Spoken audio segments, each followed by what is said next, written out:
A diversidade na equipe de trabalho é considerada um combustível para a inovação e para a criatividade. Sem falar que um ambiente onde todos são aceitos na sua essência favorece a motivação e a produtividade. Mas será que as empresas têm realizado políticas de ESG racial eficientes? Começa agora mais um programa Negros em Foco.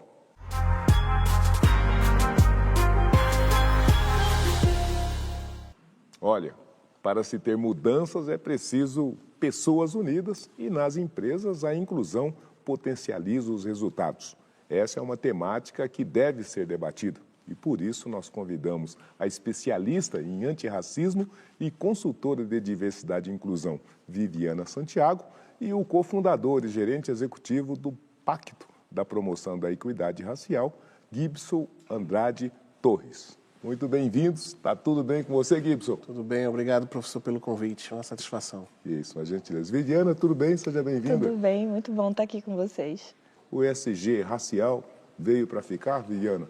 Deve ficar. Eu acho que o nosso grande desafio é fazer essa conversa ser compreendida por todo mundo.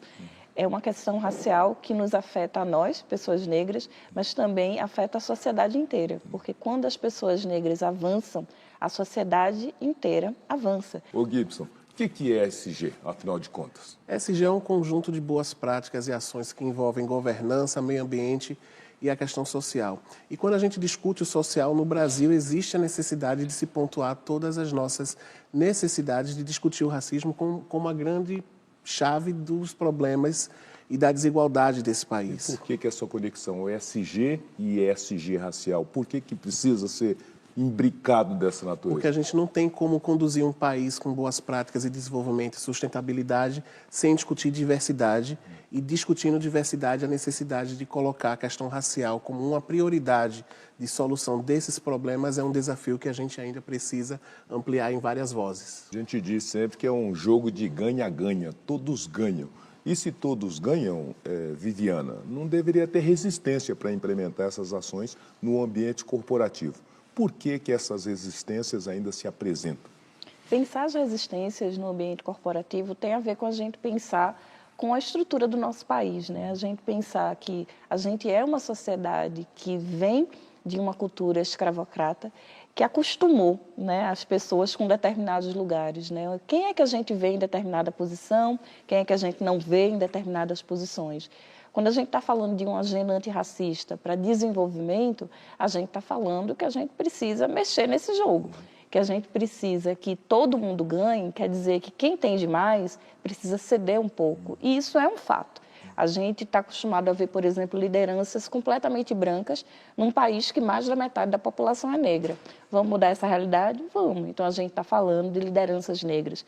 A gente está falando de autores que a gente estuda e que a gente está acostumado a ver uma história que é completamente branca. Quando a gente vai estudar uma história que não seja eurocêntrica? Ou seja, a gente está mudando em coisas que as pessoas estão muito acostumadas e que pensavam que era a única maneira de fazer. Agora, Viviana, o ESG é uma filosofia, é um conjunto de procedimentos que já estava aí, que estava seguindo o seu curso. Ele não dava conta de cumprir essa agenda racial na sua primeira formatação?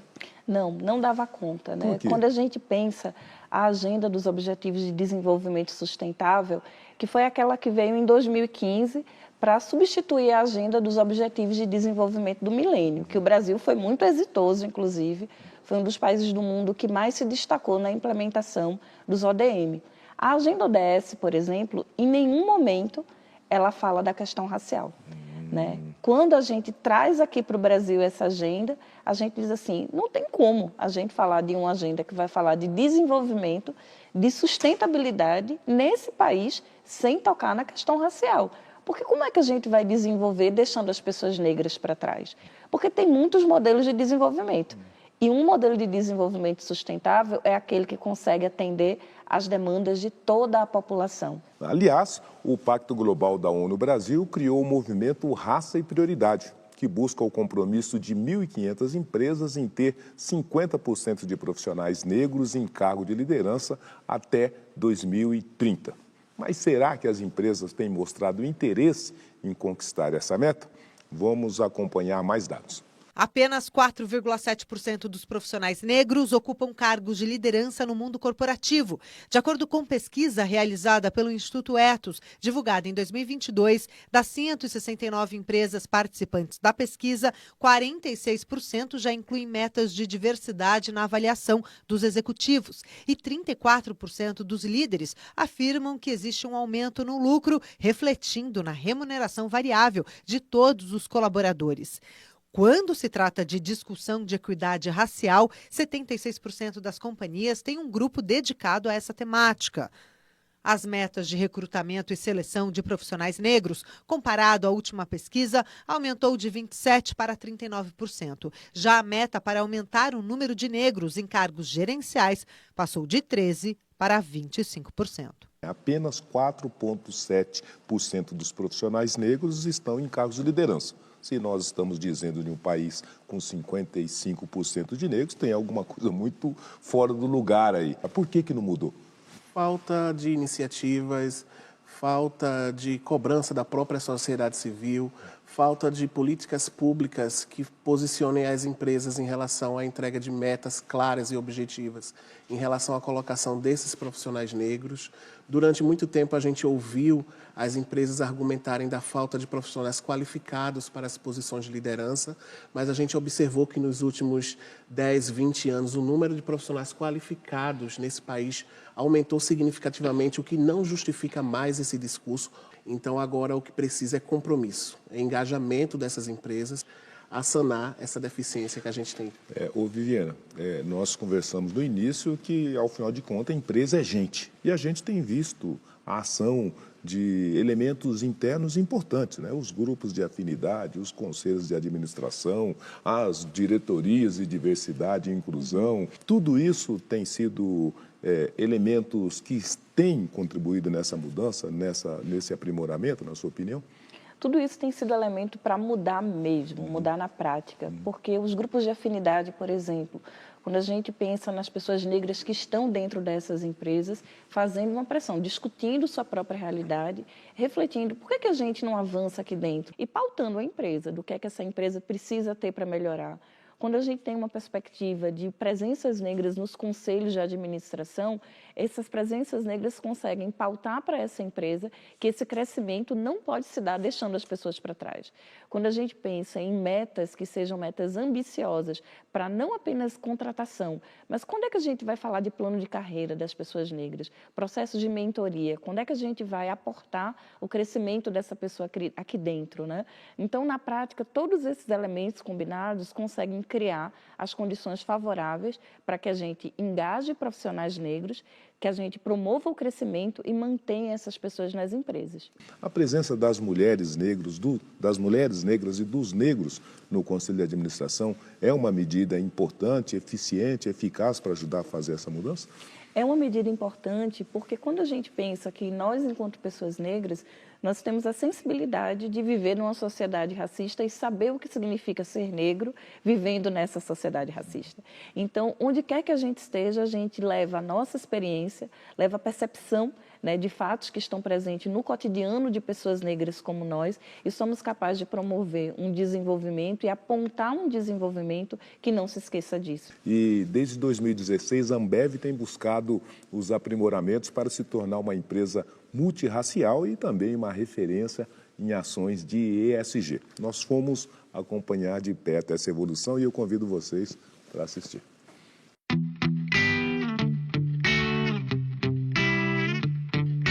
Ser uma empresa inclusiva é dar oportunidades para as pessoas entrarem, mas acima de tudo, serem desenvolvidas e poderem crescer dentro. Colocar as pessoas no mesmo nível e dar as mesmas oportunidades. É a sociedade olhar para essa empresa e se sentir parte, se sentir vista, se sentir representada. Porque você incluir não é só você chamar para festa, mas você também tem que chamar para dançar.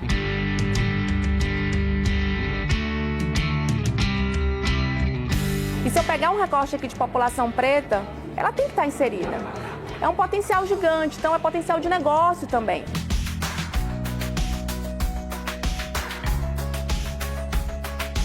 Quando a gente pensa na Ambev como uma referência, né, em equidade racial, posso dizer que a Ambev está numa jornada. A gente formou um comitê de diversidade e inclusão Esse comitê ele é formado por pessoas internas, por lideranças internas da companhia, por representantes do BOC, que é nosso programa de afinidade racial, e também por especialistas externos. E aí, dentro dessas relações, a gente também tem compromissos, nos aproximar de fornecedores negros na nossa cadeia. Então, hoje são mais de 800, só no passado foram cerca de 100 milhões que a gente investiu em negócios com pessoas negras. E quando a gente divulgou isso para o mercado entendeu que é possível sim. Quando a gente pensa num grupo de acolhimento, tem N frentes que a gente precisa se questionar, até porque o status quo não muda sozinho, e eu acho muito importante colocar a representatividade dentro da pauta. A gente tem um histórico dentro do Brasil, né, de uma sociedade preta, ainda de uma classe social mais baixa. Então, as possibilidades profissionais, elas são muito limitadas. A gente trazer um grupo de afinidade numa empresa como essa abre horizontes. Fazendo parte do BOC, a gente se empodera para poder questionar. E aí, uma coisa que é muito forte aqui da Ambev, que é um dos principais pilares, é a escutativa, é a colaboração. Eu acho que a importância está exatamente nisso, da gente saber que a gente não está sozinho, né? Então, a gente tem as mesmas dores, a gente tem os mesmos anseios, então é super importante quando a gente consegue se encontrar com os nossos e dividir isso. A gente encontrar pessoas de origens diferentes, mas com histórias muito similares, faz com que a gente consiga, enfim, se fortalecer para que a gente consiga não só nos desenvolvermos profissionalmente, mas também angariar ali promoções. É uma troca constante, é aprendizado e posso citar algumas ações aqui, uma especial que eu acho do BOC é o Portas Abertas, tá?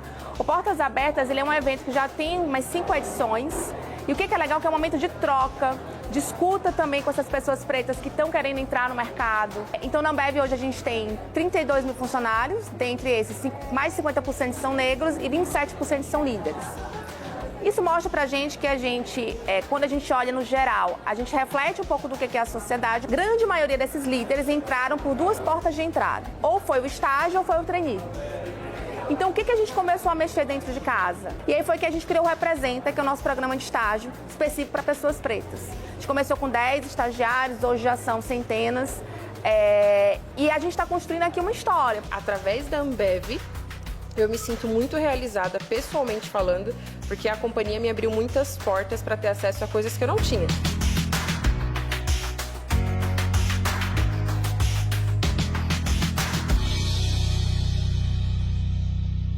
Ô, Viviana, agora nós vimos na matéria a informação de que a empresa Ambev já contratou quase que 800 proprietários de empresas de negros, fornecedores negros, e também investiu 100 milhões nessas compras. Essa também é uma estratégia, é um caminho indispensável para a gente alcançar esse equilíbrio, esse empoderamento? É um caminho indispensável, porque sem dinheiro a gente não vive, né? E olha que coisa bacana, né? Quando a gente vê nessa matéria que uma empresa, quando ela tem uma mentalidade branca, ela pensa apenas em fornecedores brancos. Quando as pessoas negras elas se aproximam desses espaços de tomar decisão, elas começam a apontar e dizer assim, sabia que também tem gente negra produzindo? Sabia que também tem gente negra que pode fornecer para cá?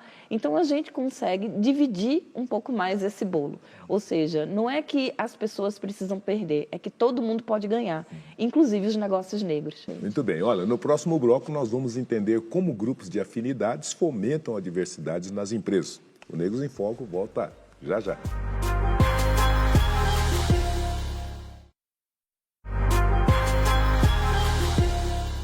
Tudo bem, o Negros em Foco já está de volta. E hoje nós estamos falando sobre como as iniciativas privadas precisam assumir um compromisso público para questões étnicos raciais. Para tratar do tema, eu agradeço novamente a presença da especialista em antirracismo, né, a Viviana, querida amiga, né, e também o Gibson, né, o Gibson, que é o nosso gerente executivo do Pacto da Equidade Racial. É isso? Correto. Então explica para nós.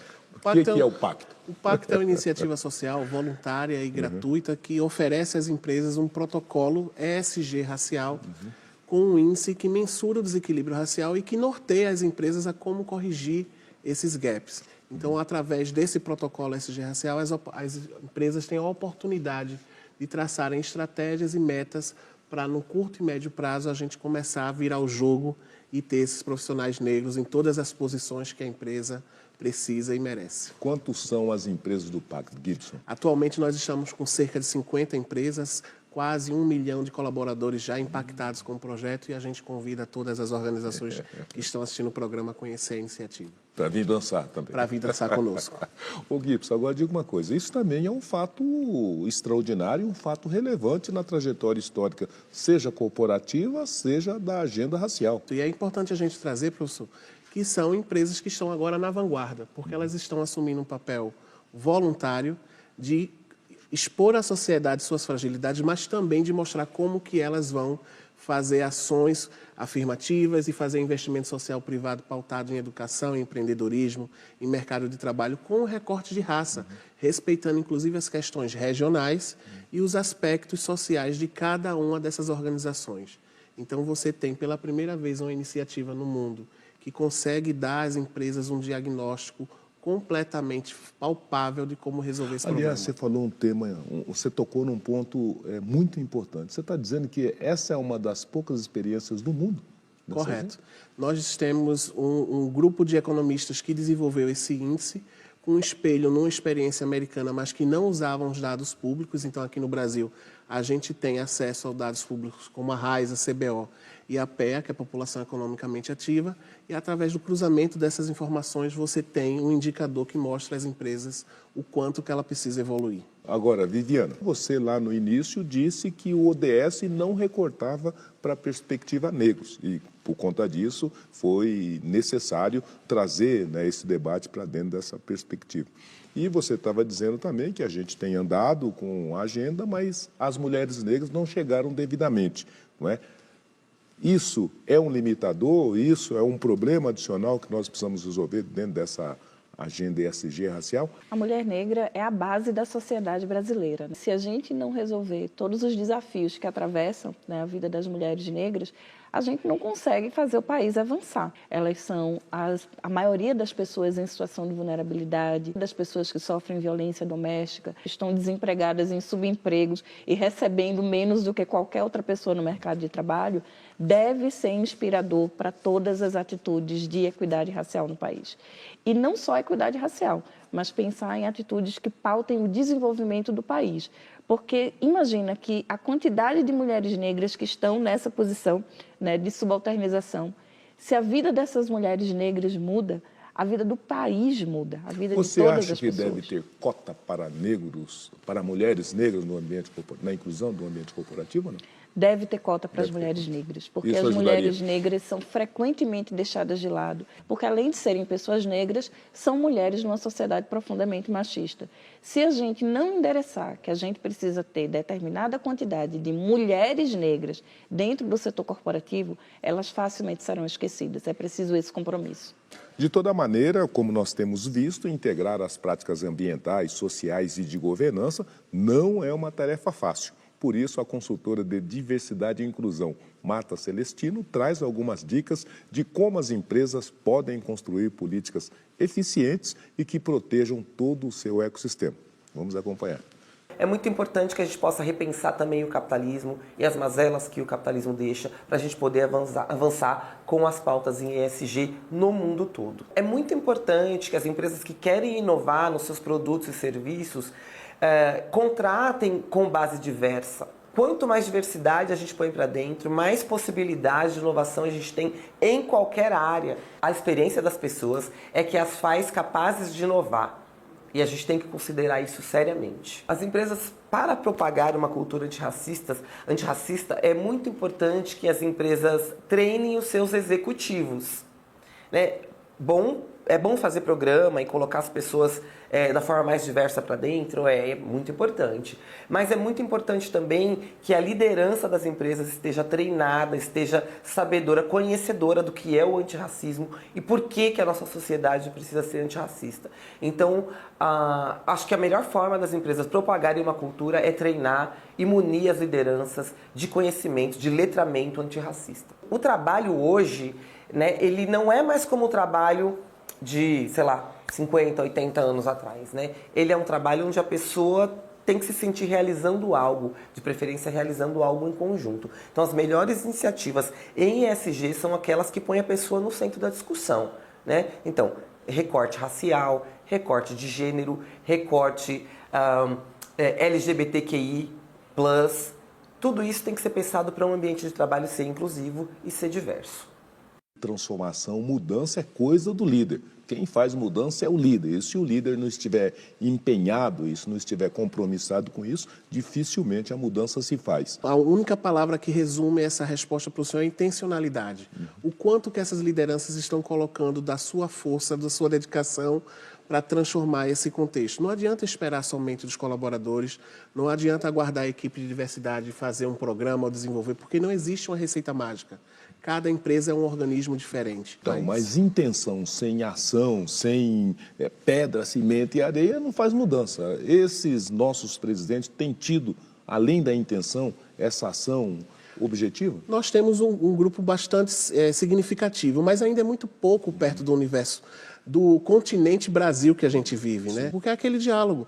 Não adianta dizer que não é racista, você precisa se provar antirracista. Agora, Viviane, a nossa entrevistada falou que o capitalismo também tem responsabilidade nessa questão. Tem alguma coisa a se fazer para melhorar, para aprimorar, para adequar esse capitalismo para entregar um ambiente corporativo mais diverso? O lucro, ele é fundamental, mas o lucro sem desenvolvimento para todas as pessoas, ele é um lucro perverso. Ele é um lucro que ele é conseguido às custas de vidas, às custas de sonhos, às custas de projetos que não se realizam. Então, quando a gente pensa no desenvolvimento, quando a gente pensa no core dessa empresa, na necessidade de lucrar, mas a gente tem um reinvestimento de parte desse lucro no desenvolvimento interno, no capital, no coeficiente de felicidade, de realização, a preocupação com quanto que as pessoas que trabalham, elas estão sadias, elas estão vivendo relações que são relações saudáveis entre colegas, saudáveis no seu território. Qual o impacto que essa empresa ela está provocando nesse território em que ela existe? É um impacto positivo ou é um impacto negativo? A gente tem exemplos clássicos no Brasil, né, de grandes obras e o impacto dessas grandes obras, por exemplo, na exploração sexual de crianças e adolescentes, no índice de gravidezes não planejadas, né, quando essas obras, quando os trabalhadores se retiram, a quantidade de crianças que nascem depois, porque não houve uma preocupação de integrar essa grande obra com esse ambiente. Isso é falta de responsabilidade de governança, de responsabilidade ambiental. Então, dá para fazer melhor. Dá para ser capitalista e não ser perversa desse jeito. Senhora, para rememorar os 135 anos da abolição da escravização, a Iniciativa Empresarial pela Equidade Racial realizou a 2ª edição da premiação Melhores Empresas em Práticas e Ações da Diversidade. Tive essa oportunidade de conhecer ações interessantes, ações efetivas e compartilhar essas ações. A ideia é justamente apresentar ações e medidas que combatem não só a discriminação, o racismo, né, mas promovem a inclusão e a diversidade como um todo dentre as maiores empresas do Brasil, incentivar, motivar e disseminar essas ações e essa prática no mercado corporativo brasileiro. Parabéns. Quando a gente criou lá atrás a iniciativa, você falou, olha, os 10 compromissos e tal. A discriminação gera um problema grande, agrava o problema da desigualdade no nosso país. É muito bom ver o meio empresarial com as suas marcas, com as suas lideranças falando desses temas. As empresas têm um papel fundamental na construção de uma sociedade mais justa, de combate ao racismo, de avanço à equidade racial. Por isso que a gente quer aqui valorizar cada uma das iniciativas, né, em prol, né, de um ambiente corporativo mais equitativo e mais igualitário. Isso impacta também na marca empregadora da empresa. Foi bem desafiador fazer análise dos projetos. Bom, nós tivemos vários critérios, mas vou trazer aqui 3 que eu acredito que é bem importante. Primeiro, é se esse critério é real, né? Se ele consegue ser executado no dia a dia. Segundo, qual o impacto desse critério, não só para a empresa, mas também para toda a sociedade. E terceiro, se realmente ele é efetivo, se ele consegue fazer com que as pessoas negras se mantenham dentro das companhias. A gente está vendo a coisa movendo, né? A gente está vendo os passos grandes que vocês estão dando. O processo de mudança é um processo lento, que precisa de resiliência, mas há uma mudança interessante transcorrendo no mercado brasileiro. Em primeiro lugar, na primeira categoria... Esse prêmio diz que a gente está no caminho certo, né? Nós estamos realmente fazendo as ações necessárias para chegarmos lá. A luta é intensa, a luta é permanente, a luta é renhida, mas nós temos tido bons avanços. Você concorda com isso? Eu concordo e eu entendo que nem todas as empresas estão no mesmo nível de conhecimento e de maturidade, que é papel da gente, que lidera organizações e iniciativas, levar dados, levar estatística, levar mecanismos, levar ferramentas para que essas empresas possam se empoderar daquela pauta que melhor facilita a sua transformação, mas desde que ela se permita engajar na solução. Eu acho que a gente não pode mais dialogar com empresas que não discutem o assunto e que não tomam para si a responsabilidade de mudar a sociedade. Reconhecer, celebrar e mesmo homenagear aqueles que estão fazendo um esforço importante para essa agenda é uma dimensão importante também do nosso trabalho. Você concorda? Eu concordo, porque principalmente inspira outras pessoas a fazerem. Então, falar das boas práticas é essencial para que as pessoas saibam que é possível. O que importa é movimento. Sem movimento não tem mudança. Que maravilha. Olha, eu quero agradecer a você, Gibson, pela gentileza de vir trazer para nós essas informações e conversar aqui no Negros em Foco. É uma satisfação, professor, e cada vez mais eu espero que esse assunto seja um assunto recorrente para a sociedade, para que mais e mais pessoas e outras empresas assumam um compromisso com essa mudança. Maravilha. Viviane, da mesma maneira, cumprimentá-la por esse trabalho e essa trajetória incrível, e agradecer a gentileza de você estar aqui com o nosso programa Negros em Foco. Eu estou muito feliz por essa conversa, que mais gente sente nessa sala com a gente para continuar conversando. Pois é, e você aí em casa pode ajudar, viu? Vê se a sua empresa está praticando a diversidade, se está valorizando essa agenda. Se não tiver, fala com o seu chefe, fala aí com o presidente. Vamos todos ajudar a fazer a mudança pela diversidade. E, enquanto isso, muito obrigado pela gentileza da audiência. Tenham todos uma ótima semana e até o nosso próximo programa Negros em Foco. Tchau.